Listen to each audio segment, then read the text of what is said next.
টুটুদা যদি ইলেকশনে দাঁড়ায় অ্যাজ জেনারেল সেক্রেটারি এবং টুটুদা যদি বলে 3 বছর আমি চালাবো, আমি মধ্যিখানে ছেড়ে দিয়ে ছেলেকে বসাবো না, যেটা উনি করেছিলেন 2018-তে, উনি 6 মাস পর ছেড়ে দিয়ে ছেলেকে বসিয়েছিলেন।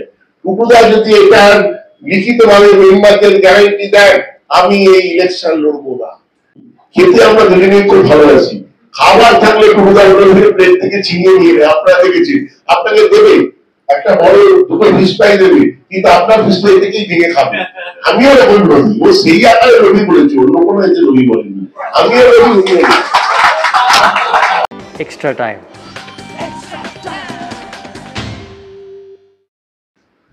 টুটু বসু আমাকে হাত ধরে নিয়ে এসেছিলেন এবং অঞ্জলি মিত্র আমাকে গড়ে তুলেছেন। টুটু বসু অঞ্জলি মিত্র দুজনের আশীর্বাদ ছিল বলেই আমি যতটুকু হতে পেরেছি আজকে হয়েছি। আজকে এতগুলো মিডিয়া, এর মধ্যে নিশ্চয়ই লাইভ আছে, রেকর্ডিং হচ্ছে সবার সামনে।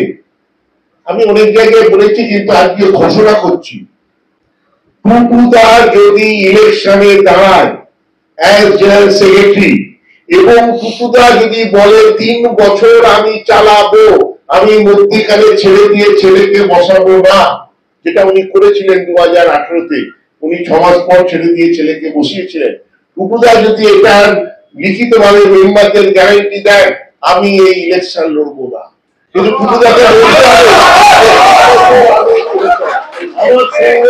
টুটুদার বিরোধী লড়াই হতে পারে না। আমি সেই লড়াইয়ের আগেই আমি আমার কষ্টতা স্বীকার করছি। টুটুদার বিরুদ্ধে আমি লড়াই করবো না, আমার গায়ে কাটা দিচ্ছে, আমি টুটু বসের বিরুদ্ধে লড়াই করবো না। আমি আপনাদের মাধ্যমে এটা আমি টুটুদাকে বলতে চাই, টুটুদা আপনি যা বলেছেন আমি আপনাকে এর উত্তর দিয়ে দিলাম আজকে প্রেস ক্লাবে বসে, যে আপনি আমার কাছে, আপনি এবং অঞ্জন দা, আমি দুজনকে সমান চোখে দেখি, দুজনকে সমান ভালোবাসি, আর আজকের দিনেও সমান শ্রদ্ধা করি। আপনি যদি ক্লাব চালান, আমার যতটুকুনি সহযোগিতা করার আপনাকে আমি নিশ্চয়ই করবো, যে এত বছর ধরে আপনাকে করে এসেছি। আপনি যদি তবে কথা দেন, আপনি যদি বলেন 6 মাস পরে আমি ছেড়ে দিয়ে ছেলেকে বসাবো, আমি সেটা মানছি না। আপনি যদি চালান আমি ইলেকশনই দাঁড়াবো না। প্রসন্নদা যেটা বললেন, আমরা একটা পরিবার, আমাদের পরিবারের মাথা হচ্ছে টুটু বাবু, তাকে আমি অস্বীকার করতে কোনোদিন পারিনি, পারবেও না। বিভিন্ন মিটিং এ বলেছি আমি ব্যক্তিগতভাবে টুটু বাবুর নাম প্রস্তাব করব সভাপতির জন্য। আমাদের এই 3 বছরে আপনারা যারা জানেন, ক্লাবে যারা যাতায়াত আছে বা যারা আমাদের কর্মকাণ্ডের সঙ্গে যেসব সাংবাদিক জড়িত আছে, এটা আমার একার সিদ্ধান্তে কিছু হয় না, কমিটির সিদ্ধান্ত নেয়। এবং আমার প্রস্তাব থাকবে যে টুটু বাবুকে আমার সভাপতি হিসেবে ফিরিয়ে আনায়। বাবা ছেলে মেয়েকে বলতেই পারে কিছু, এবং ওনার এই অধিকার আছে আমাকে বলবার।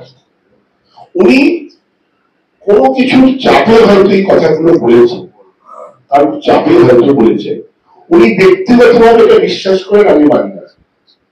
যেটা উনি চিরকাল জেনে এসছেন, ওনার পরিবার যখন বিপদে পড়েছে, 2014 সালে ওনার পরিবারের সবচেয়ে বড় যখন বিপদ এসেছিল, সেখানে আর কেউ ছিল না, খালি দেবাশিস ছিল, আর ডেফিনেটলি ওনার ছোট ছেলে ছিল। এগুলো উনি ভুলতে পারেন না, আমি বিশ্বাস করি না যে টুটুবাবু ভুলে গেছে। টুটুবাবু আর কি ইলেকশনের জন্য অনেক কিছু বলতে পারেন। এইটুকু 2 বছর আগে কোন একটি চ্যানেলে বলেছে দেবাশিসের চেয়ে ভালো কাজ করে, এরকম ছেলে আমি জানি ভাই, একটু আপনার হাতটা সর্বোচ্চ থাকবে। তো টুটুবাবু এইটা ওনার মনের কথা হতে পারে, আমি এটা বিশ্বাস করি না। আমি এখন ওনাকে, আমি তো বলছি, সেদিন উনি প্রেস কনফারেন্স করেছিলেন, তারপরে আমি প্রেসের সামনে একটা কথাও বলিনি, আজকে প্রথম আমি প্রেস কনফারেন্স করছি। আমি আমার টুটুবাবু সম্বন্ধে আমার ধারণা, আশা করি যে কথাগুলো আমি বলেছি তার মধ্যে দিয়ে আমি সম্পূর্ণ ব্যক্ত করতে পেরেছি। আমার বিরুদ্ধে কেউ দাঁড়াচ্ছে না, তাহলে আপনি আমাকে বলছেন যদি বিরুদ্ধে কেউ না দাঁড়াতে হয় তো ভোটই হবে না। আর না, আমি ওর কোশ্চেন উত্তর দিচ্ছি, ভোটটা কখন হবে যদি আমার বিরুদ্ধে কেউ দাঁড়ায়? আপনি কি, আপনি এক মিনিট, আপনি আমায় গ্যারান্টি দিতে পারেন আমার বিরুদ্ধে কেউ দাঁড়াবে? আপনি আমার ডেফিনেটলি নমিনেশন ফাইল করছি, কিন্তু আপনি বলছেন আপনার বিরুদ্ধে যে দাঁড়াবে তার গ্যারান্টি আপনি দিচ্ছেন তো? তাহলে আপনি আমার গ্যারান্টি কি করে চাইছেন? আমি তো নমিনেশন দেব, সচিব পদে দেব, সেটা আমার দল ঠিক করবে। তবে এখন অবধি আমার কাছে যা নির্দেশ আছে আমার দলের, তাতে আমাকে সচিব পদেই লড়তে হবে। এই নির্বাচনের ফ্যাক্টর একটাই, এই নির্বাচনের ফ্যাক্টর হচ্ছে মোহনবাগানের সাফল্য এবং কর্মকাণ্ড এক, এবং দ্বিতীয় হচ্ছে ৬,৮১৮ ভোটার সমান। কোন জায়গার কোন একজন দুজন 10 জন ভোটার ফ্যাক্টর নয়, ফ্যাক্টর হচ্ছে ৬,৮১৮ ভোটার, প্রত্যেকেই ফ্যাক্টর। এবং তাদের প্রত্যেকের আশীর্বাদ নিয়েই যে কমিটি আসবে তারা কাজ করবে। কারণ আর সবচেয়ে বড় ফ্যাক্টর হচ্ছে সাফল্য এবং কর্মকাণ্ড, যেটা আমরা কি করেছি, যেটা দিয়েছি, যেটা জয়ন্তদাকে আমি উত্তর দিলাম, আমরা কি করেছি যদি না লিখতাম তাহলে কি করব তার উপরে লোকে কিন্তু বিশ্বাস আসতে পারতো না। ছেলেটা ফার্স্ট হয়েছে 9 থেকে 10-এ উঠতে বলেই ছেলেটা বুক ফুলিয়ে বলতে পারে আমি মাধ্যমিকে গিয়েও ফার্স্ট হব, না হলে বলতে পারতো না।